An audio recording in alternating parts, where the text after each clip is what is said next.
Hi hello friends అందరికీ నమస్కారం. ఈరోజు ఈ వీడియోలో ఉచిత గ్యాస్ సిలిండర్ రెండో విడత ఎప్పుడు ప్రారంభిస్తారు, దానికి అసలు నిధులు కేటాయించారా, ఎంత కేటాయించారు, ఎప్పటి నుంచి సిలిండర్ బుక్ చేసుకోవాలి అని చాలామంది ఎదురు చూస్తున్నారు. సో దాని మీద మనకు ఒక గుడ్ న్యూస్ రావడం జరిగింది. సిలిండర్ ఉగాది కానుకగా పంపిణీ చేస్తారా లేదా అనేది ఈ వీడియోలో తెలుసుకుందాం. వీడియోని ఎక్కడ కూడా స్కిప్ చేయకండి ఫ్రెండ్స్, అండ్ వర్డ్ చూడండి. వీడియో స్టార్ట్ చేసే ముందు మీకు small request friends, AP government నుంచి ఏ చిన్న అప్డేట్ వచ్చినా మీరు మిస్ కాకుండా ఉండాలంటే వెంటనే మన ఛానల్ని సబ్స్క్రైబ్ చేసుకోండి. అండ్ సబ్స్క్రైబ్ చేసుకున్న వాళ్ళందరూ కూడా సబ్స్క్రైబ్ బటన్ పక్కనున్న గంట సింబల్లో ఆల్ ఇన్ పెట్టుకోవడం మర్చిపోకండి ఫ్రెండ్స్. ఇలా పెట్టుకోవడం వల్ల నేను పెట్టే ప్రతి ఒక్క వీడియో మీరు నోటిఫికేషన్ రూపంలో పొందగలరు. అండ్ వీడియో మీద వస్తే లైక్ చేయండి ఫ్రెండ్స్. సో ఏమాత్రం లేట్ చేయకుండా వీడియోలోకి వెళ్ళిపోదాం.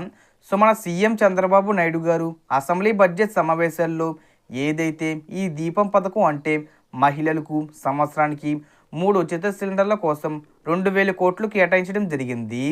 ఆల్రెడీ 800 కోట్లు మొదటి సిలిండర్కి విడుదల చేశారు. చాలామందికి డబ్బులు పడ్డాయి, కొంతమందికి పడలేదు. ఎందుకు పడలేదంటే ఈకేవీసీ చేసుకోలేదు. ఇప్పుడు ఈకేవీసీ చేసుకున్న వారికి కూడా డబ్బులు పడని వాళ్ళకి పడుతున్నాయి. సో మహిళలకే ఇస్తున్నారని అనుకోవద్దు. ఒక రేషన్ కార్డులో ఎవరైతే పురుషులు ఉంటారో వారి పేరు మీద గ్యాస్ కనెక్షన్ ఉన్నవారికి కూడా ప్రభుత్వం డబ్బులు వేస్తుంది. మహిళలకు మాత్రమే ఈ పథకం వేస్తారని అపోహ తీసేయండి. కొంతమంది మహిళా పేర్ల మీద గ్యాస్లు తీసుకోవడం లేదు. ఎందుకంటే ఉజ్వల పథకం కింద 3 ఇచ్చేటటువంటి గ్యాస్ సిలిండర్ వస్తుంది. అందుకని చాలామంది మహిళా పేర్ల మీద గ్యాస్లు తీసుకోలేదు. సో మహిళా పేర్ల మీద గ్యాస్ సిలిండర్ లేకపోయినా రేషన్ కార్డులో ఉన్న పురుషుల మీద గ్యాస్ సిలిండర్ ఉన్నా కూడా మీకు సిలిండర్ వస్తుంది.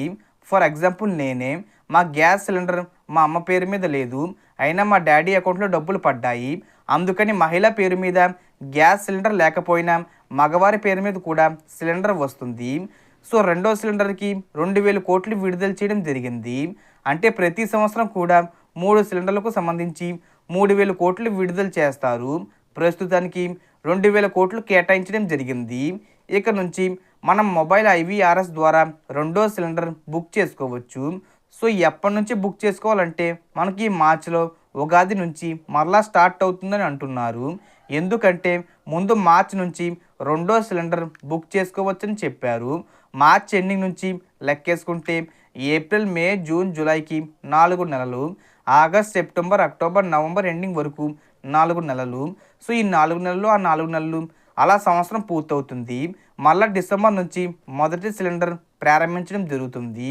సో ఇప్పుడు ప్రజెంటు రెండో సిలిండర్కు సంబంధించి ఉగాదికి అంటే మార్చి 30 తర్వాత 31 నుంచి కానీ ఏప్రిల్ 1 నుంచి కానీ రెండో సిలిండర్ బుక్ చేసుకునే అవకాశం ఇస్తారు. అంటే వాళ్ళు ఈ తేదీ నుంచి బుక్ చేసుకోవచ్చని చెబుతారనమాట. అప్పుడు మనం బుక్ చేసుకుంటే 2 రోజుల తర్వాత అకౌంట్లో డబ్బులు పడతాయి. ఎప్పటి నుంచి బుక్ చేసుకోవాలనేది ఇంకా మనకు అప్డేట్ రావాల్సి ఉంది. మార్చి 31 అయినా లేదా ఏప్రిల్ 1 నుంచి అయినా బుక్ చేసుకునే అవకాశం ఇస్తారు. డేట్ కన్ఫర్మ్ చేయగానే నేను ఎప్పటి నుంచి బుక్ చేసుకోవాలనేది సపరేట్గా మళ్ళీ వీడియో చేసి చెప్తాను. So total information difference. మీకు ఈ వీడియో నచ్చితే లైక్ చేయండి, షేర్ చేయండి అండ్ సబ్స్క్రైబ్ చేసుకోండి. Thanks for watching.